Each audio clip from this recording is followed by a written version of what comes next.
Study IQ IAS, अब तैयारी हुई अफोर्डेबल। इस चीज से मुझे बहुत अफसोस है कि 148 बहुत बड़ा नंबर होता है।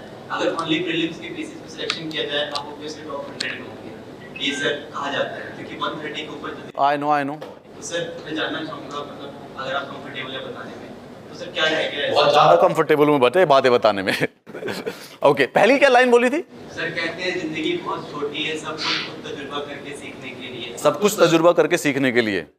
बहुत लंबी हो रही है, मैं बता रहा हूँ, छोटी नहीं है।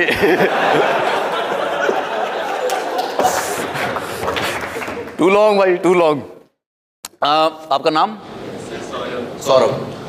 सौरभ के क्वेश्चन को रीआर्टिकुलेट किया जाए तो Saurabh is basically asking me, sir आप यूपीएससी एस्पिरेंट थे, you were an amazing scorer in UPSC prelims, why didn't you basically were not able to make it, what were the mistakes probably which you made, and क्या reason था कि क्यों नहीं हो पाया? अगर उसके बारे में कुछ रिलेटेड, आई होप सो यही बात थी या मैं कुछ और सुन लिया? नहीं सर यही है। ऐसा ही कुछ था। सही है, बिल्कुल सही का तजुर्बा। अब मैं समझा तुम्हारी बात को। सबसे पहले यार शॉर्ट में बताऊं तो शॉर्ट में है, सबसे पहले financials the first reason not being able to do. जैसे कि यहाँ पे शायद यही लिखा हुआ ना, आई थिंक दूसरे वाली स्लाइड है, जस्ट अ सेक। हाँ, first problem you solve is the money.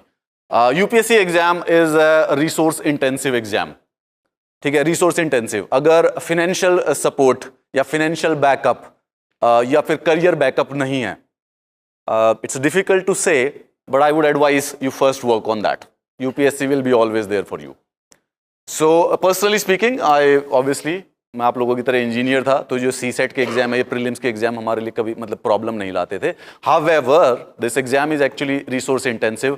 The money, the finances, the resources are the first thing that you need to solve. It's a very very long exam and it is going to take the prime of your youth. 22, 23, 24 साल का, जो तुम्हारी पूरे के पूरे जीवन का सबसे परफेक्ट ईयर है, सबसे मोस्ट हेल्दी ईयर है, जिसमें तुम्हारी क्रिएटिविटी, तुम्हारी नॉलेज, तुम्हारा एंथुजियाज्म, तुम्हारी मोटिवेशन सबसे ज्यादा है. This exam is going to cost you that year. You know why this exam is such an aspirational exam? क्यों लोग इसके लिए मरे जाते हैं? क्यों इस एग्जाम को क्लियर करने वाले सेलिब्रिटी बन जाते हैं? Why do news channels go to take their interview? क्योंकि इस एग्जाम के लिए स्पेसिफिकली किसी ने अपने जिंदगी के 18 और 24 2 साल के करीब जो बेस्ट ईयर पॉसिबल होता है, वो बेसिकली इस एग्जाम के लिए दिया जाता है.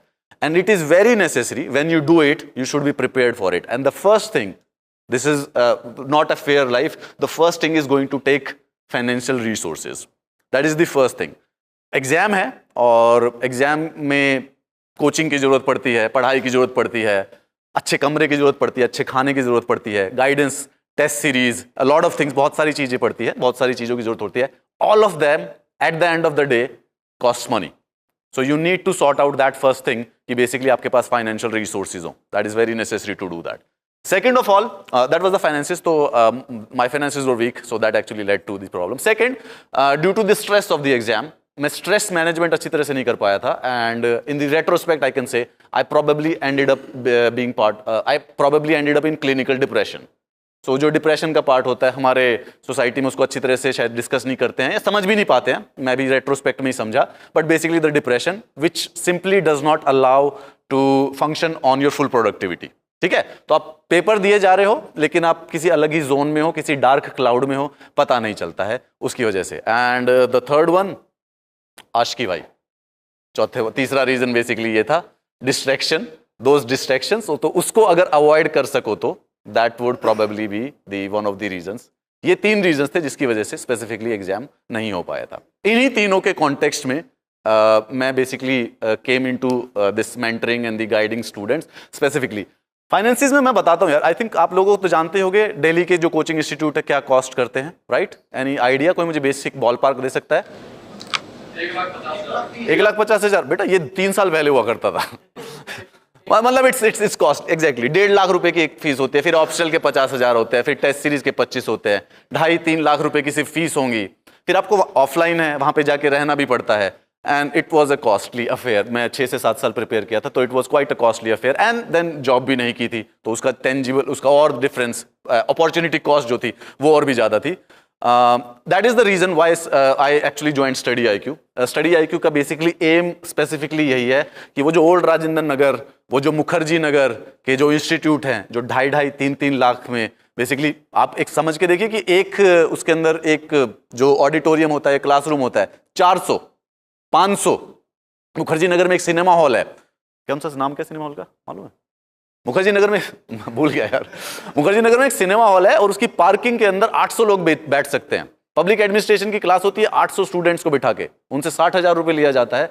एंड दैट एक्चुअली बिट मी, मतलब उससे मुझे मतलब that was a experience which I was hopping कि बेसिकली जो दूसरे एस्पिरेंट्स हैं उनको ना करना पड़े. And that is why I joined study IQ, क्योंकि हम कोशिश कर रहे हैं कि वही जो 4 लाख रुपए जिस चीज में खर्चा आ रहा है, किसी भी स्टूडेंट को 20,000 15,000 में बेसिकली सेम चीज एप्लीकेबल हो. तो ये 3 चीजें हैं. इन तीनों चीजों में से आपको किसी न किसी तरीके से, सबसे पहले मनी की problem, second obviously this thing which generally people will not talk to you, related to your physiological balance, जिसके अंदर 4 चीजें हैं: alcohol, nicotine, junk food and porn. ये जो चारों की चारों चीजें हैं, जो यूपीएससी एस्पिरेंट में से आप में से कोई भी इन्वॉल्व है, this will have a certain problem. मैं बताता हूं, कोई ना कोई तो पार्टी गाय है यहाँ पे, तुम लग रहा है यार पार्टी का नहीं, एनीबडी? बट अच्छा बताना नहीं, अच्छा मैं किसी से सीक्रेट नहीं पूछता हूं, but I hope you understand. So alcohol के साथ समस्या क्या होती है कि अल्कोहल जब भी आप एक बार, your parents would probably find it taboo to discuss with you, वो अवॉइड करेंगे, वो अंदर ही अंदर सोच रहे हैं कि शायद आप में से लोग कभी करेंगे नहीं, आपने कभी किया नहीं होगा. But the thing is that कि अल्कोहल के साथ ये होता है कि इट्स फन. आप कभी सोचते हैं कि 1 महीने पढ़ने के बाद एक दिन कभी ट्राई, मतलब जस्ट टू फन पार्टी कर लिया, ये कर लिया.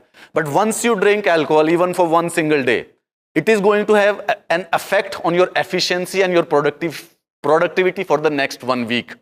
तो साल में सिर्फ और सिर्फ 10 पार्टी करने का मतलब यह है कि आपका पूरा का पूरा 1 month उस प्रिपरेशन पीरियड से चला जाएगा. You will not be able to know because you are young, so your body can take the abuse. तो रात के पार्टी पे सुबह सुबह हल्का फुल्का थोड़ा सा बुरा लगेगा, but you will still be able to go to the class.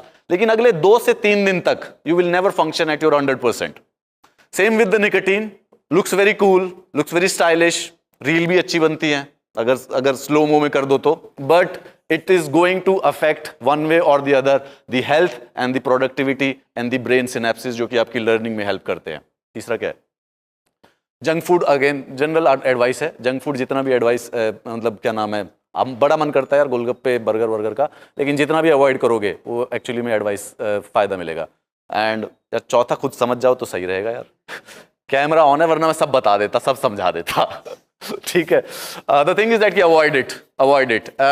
UPSC के एग्जाम, जब बेसिकली कोई भी अच्छी जो पढ़ाई होती है उसको ना तपस्या कहते हैं, पता नहीं क्यों, मतलब if you don't know it और नॉट, बट तपस्या, किसी भी एग्जाम की जो बड़ी लॉन्ग प्रिपरेशन होती है ना, उसके लिए तपस्या वर्ड यूज होता है.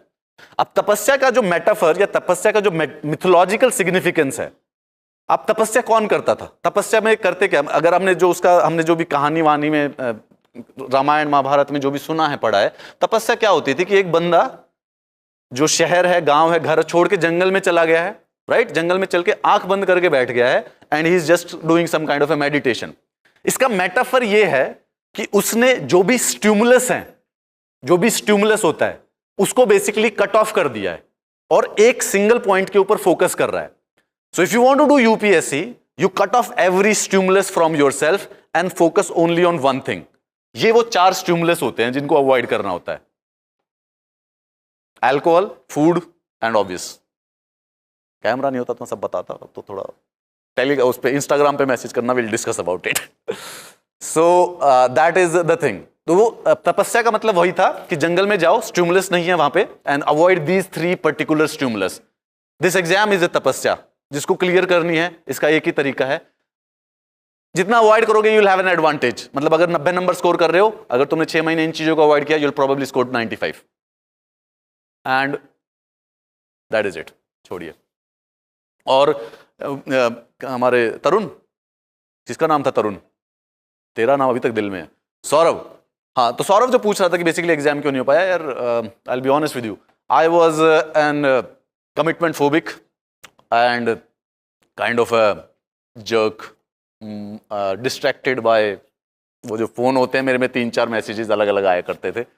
So that was a bad strategy. Bad strategy इसलिए है बेटा वो, क्योंकि आपकी जो लाइफ का एक फेज होता है, जो आपकी लाइफ का एक एस्पेक्ट होता है, वो आपकी लाइफ के दूसरे एस्पेक्ट में भी आपको फर्क करता है। तो अगर एक जगह कमिटेड नहीं हो, एक जगह चीट कर रहे हो, तो एग्जाम के साथ भी चीटिंग होगी, चाहे तुम चाहो या ना चाहो।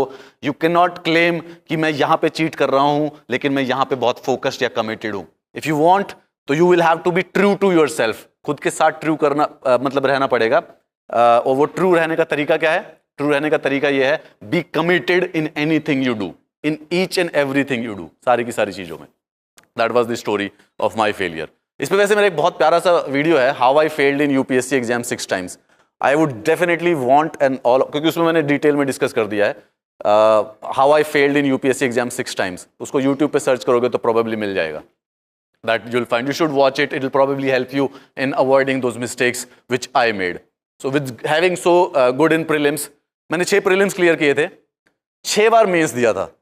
मतलब अगर किसी आदमी को 6 बार मेंस देने का मौका मिले तो very legitimately speaking that person should have cleared the exam, right?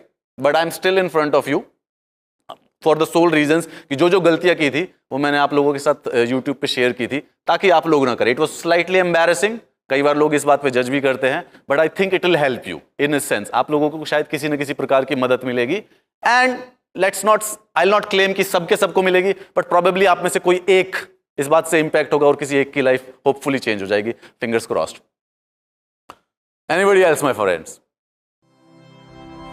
Study IQ IAS, अब तैयारी हुई अफोर्डेबल।